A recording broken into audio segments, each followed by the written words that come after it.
let's start it off with your AL West champion Seattle Mariners. Seattle lost 4 games to 3 to Toronto in the ALCS. Cal Raleigh, 60 home runs, all-time great season from a switch hitter and a catcher. They added a couple players. Josh Naylor to play first base, 5 years, $92.5 million. Andrew Knizner is a catcher, 1 year, $1 million. Rob Refsnyder to play right field, 1 year, 6.5.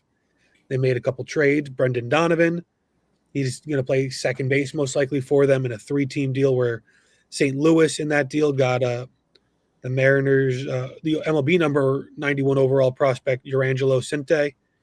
They got Seattle's number 11 prospect, outfielder Ty Pete.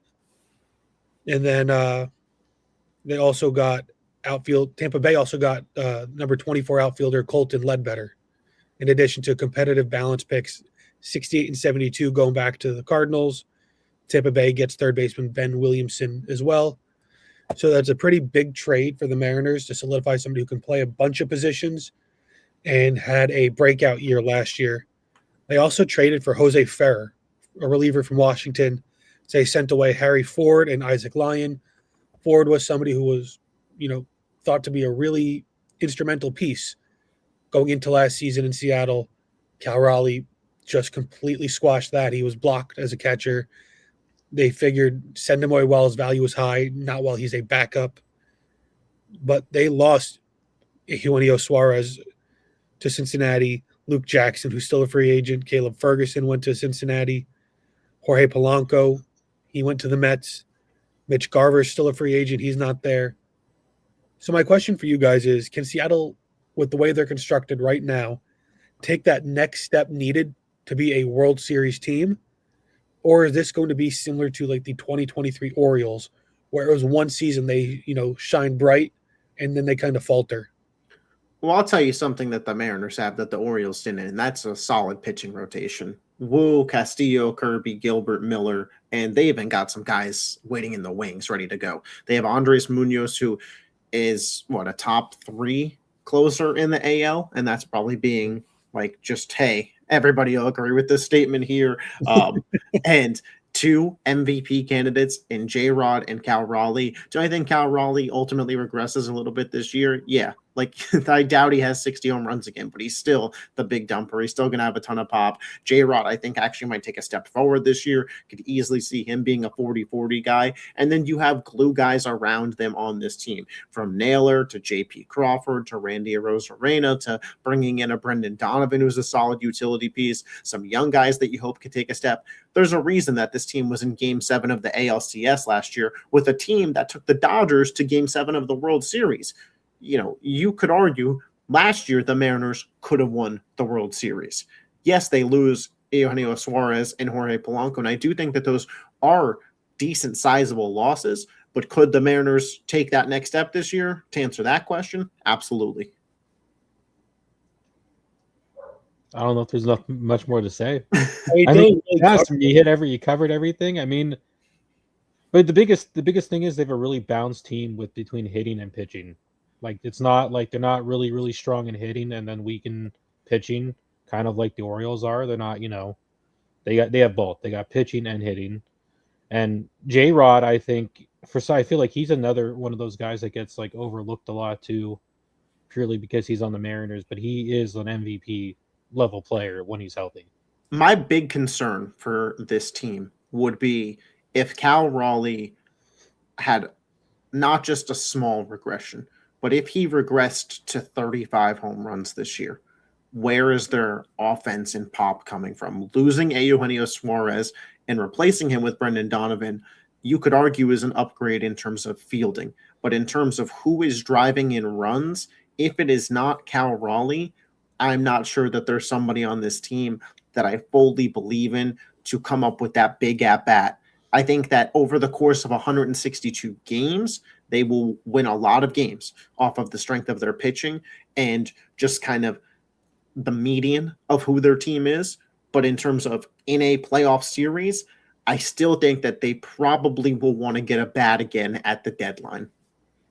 I think the biggest thing with the Mariners is I think their pitching staff has the potential to be by far the best in the majors. They have the highest ceiling out of any rotation in the league. Like out of all the guys you named, I mean, you have Wu, Castillo, Gilbert. Like these are elite arms, and any one of them can be an ace on just about every other team, or at least has the potential to be. I think we haven't seen the best of this rotation. I think they're all still improving. We saw Wu become an all-star last year. I'm very high on Wu and him taking a step forward. I think that they're a team that they can just ride their pitching, even if Raleigh regresses to 35 home runs. If that pitching staff, they can have realistically 4 guys with a sub 3 ERA, and we wouldn't really be that surprised at them individually. Yep. It's just how often does that all work out where you have all 5 guys in a rotation have elite years? It doesn't, but they have the potential where it could. Like if I told you in a vacuum Luis Castillo had a sub 3, would you be surprised? Or if I told you Logan Gilbert had a sub 3, or Wu, or any single one of them, I think that's the difference maker, and that's why they probably, in my mind, in the 9th, they're handing the ball. Oh, you're handing it to off one of the best closers in baseball. It's not like these guys, are going, because I think there will be nights, especially in that ballpark, where Seattle's got to win some 1-0, 2-1, 3-2 games. But their team construct allows them to win those kind of baseball games. Yeah, I mean, you can go 8 innings with your starter right to Munoz, and good night, you're done. And it doesn't matter who's starting for them that game. If that's what the game dictates, they have a starter that could do that. There's most teams in baseball, they have a guy at their 4 or 5, some at their 3, where it's like, yeah, we're probably going to need to score 5 runs to win this game. Yeah, I just think with Seattle, they need to start trusting their pitchers more. We've seen a lot last season and the year before. Guys with the lower pitch count are being taken out 6 innings, 5 innings. They're not allowing those starters to go deeper into the game. And I think that's something they need to do if they're going to want to compete with like the Dodgers, the Blue Jays, and some of the other better teams. Trust in your arms. Your bullpen is good, not great. You have a great elite closer, but the rest of your pen is fine. It's nothing, extremely special. Let your starters, ride the greatness that you have.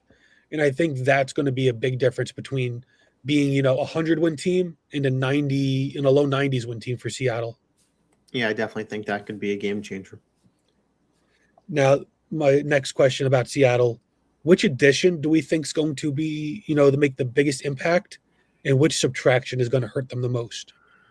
The subtraction that I mentioned already, Eugenio Suarez, I think that if they don't replace his power, whether it's Naylor or somebody else stepping up on the team, that would be what I believe hurts them the most. In terms of addition, I'm very high on the Brendan Donovan deal, just because I think if J.P. Crawford gets hurt, if you want to play Donovan at second, if you want to play Donovan at third, the flexibility he gives you, he could play any position in the infield left to first base. I think it's easy to say Suarez as a subtraction is going to hurt the most, but an underrated addition is Rob Refsnyder. We saw how Boston used him in the playoffs last year as a bat off the bench, somebody to spell a starter, somebody who will take good professional at bats. And these teams that win the World Series, that go deep, they can play all 26 men on their roster. And I think having Refsnyder play some outfield, somebody who's now had postseason at bats, just like the rest of their team, somebody that has faced off and fought against some of the best pitching. That the Yankees have a great rotation.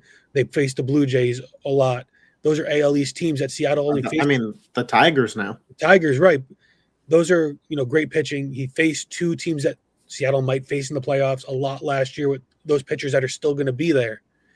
And Seattle doesn't face them as often, being on the West, the West Division. Refsnyder puts together great professional at bats, and I think that's going to be big for Seattle as a pinch hitter, or just to give a Rosarena or J-Rod or whoever a spell. He's a more than capable starter, and I think it's flying under the radar. Yeah. I just think them re-signing Naylor is big because it helps keep the lineup, pretty much, strong and consistent, even with losing Suarez. But it helps. I think.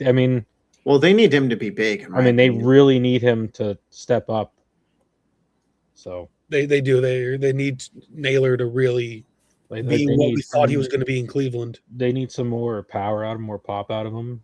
It has to have more than I think 20 home runs and stuff, and just has to have him keep hitting for average too. But I think that's probably. I mean, you said the other thing, but I think this is probably like the biggest one that they're relying on for him to actually pan out.